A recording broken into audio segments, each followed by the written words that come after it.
Hai, assalamualaikum teman-teman. Apa kabar semuanya nih? Mudah-mudahan baik semuanya ya.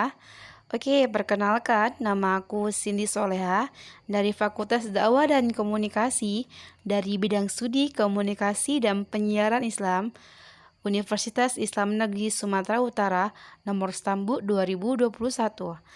Di sini aku ingin membahas pengertian ilmu hadis dan pembagiannya nih. Mari kita lihat, check it out.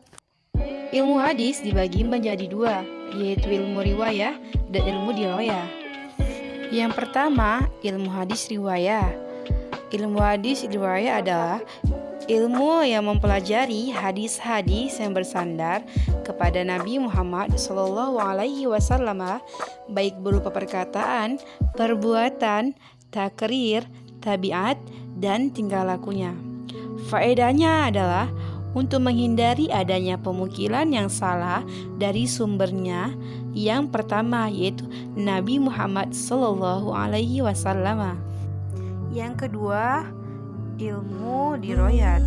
Ilmu ini disebut mustalahul hadis, ilmu usul al-hadis, al-qawaid al-hadis.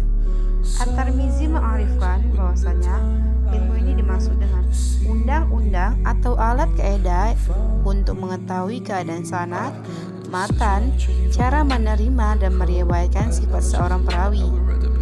Yang dimaksud dengan hakikat periwayatan adalah pemukilan hadis dan penyadaran kepada sumbernya. Adapun syarat periwayatannya, penerimaan perawi terhadap hadis yang akan diriwayatkan dengan berbagai cara penerimaan melalui al-asma'i, al-ajazah.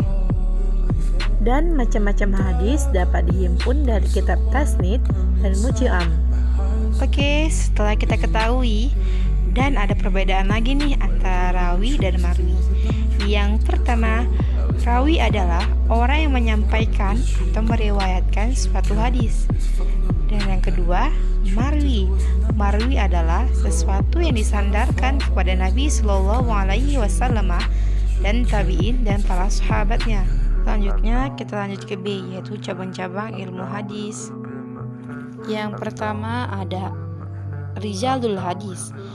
Ilmu ini untuk perawi hadis dan melihat kapasitas mereka sebagai perawi hadis. Ilmu ini sangat penting kedudukannya, gunanya untuk mempelajari persoalan sekitar sanadnya.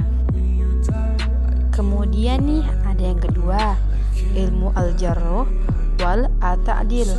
Ilmu ini membahas tentang dan mempelajari apa kedobitan dan keadilan dalam hadis. At-ta'dil artinya ilmu yang pembersih atau pensucian para perawi. Dan ulama mendefinisikan bahwasannya ilmu yang membahas tentang para perawi hadis dari segi yang dapat menunjukkan keadaan mereka dengan ungkapan ataupun lafaz tertentu. Dan yang ketiga ada tarik arwah. Ilmu ini untuk mengetahui para perawi hadis yang berkaitan dengan usaha periwayatan mereka terhadap suatu hadis. Ilmu ini juga bermanfaat agar mempelajari keadaan identitas para perawi seperti kelahirannya, wafatnya, guru-gurunya, kapan mereka mendengar hadis tersebut dari gurunya, siapa saja yang meriwayatkan hadis tersebut. Itu tadi salah satu manfaat dari ilmu ini. Dan yang keempat ada ilmu i'lal al-hadis, yang menurut bahasa adalah al-murad atau penjelasan, dan menurut muhadisin berarti disebabkan, tersembunyi atau samar-samar yang berakibat tercemarnya suatu hadis. Ma'rifah ulum al-hadis menyebutkan bahwa ilmu i'lal al-hadis ialah ilmu yang berdiri sendiri selain dari ilmu sahih dan dhaif, jarih dan ta'dil. Dan yang kelima ada ilmu nasikh wal mansukh.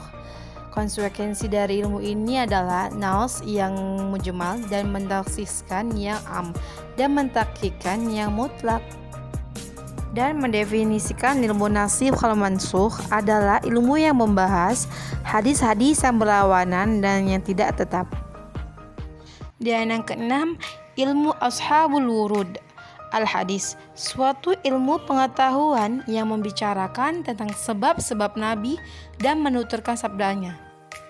Tentang keberadaan kitab Ashabul Wurud As-Suyuti, pendapat mengutip Az-Zahabi dan Ibnu Hajar beberapa kitab, yaitu adalah: yang pertama ada karya Al-Hafiz Al-Akhbari, wafat pada tahun 339 Masehi.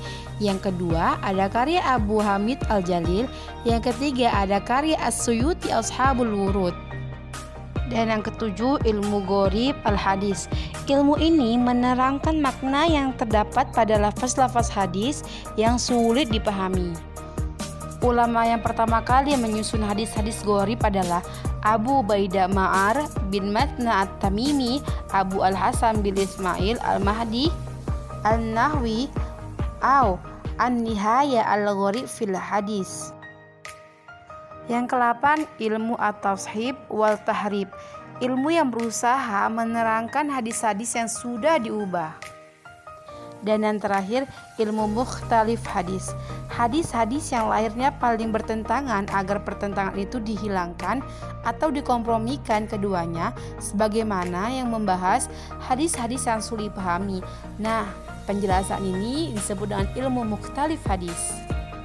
C. Beberapa unsur yang penting dalam hadis. Yang pertama ada sanad, isnad, musnad, dan musnid. Sanad adalah para perawi yang menuklikan hadis dari sumber yang pertama.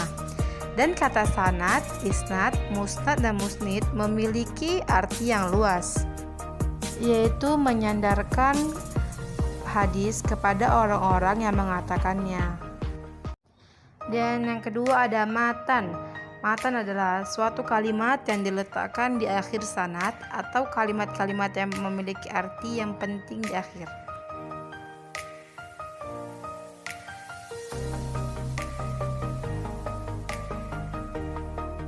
Dan yang ketiga, yang terakhir nih, ada rawi di sini.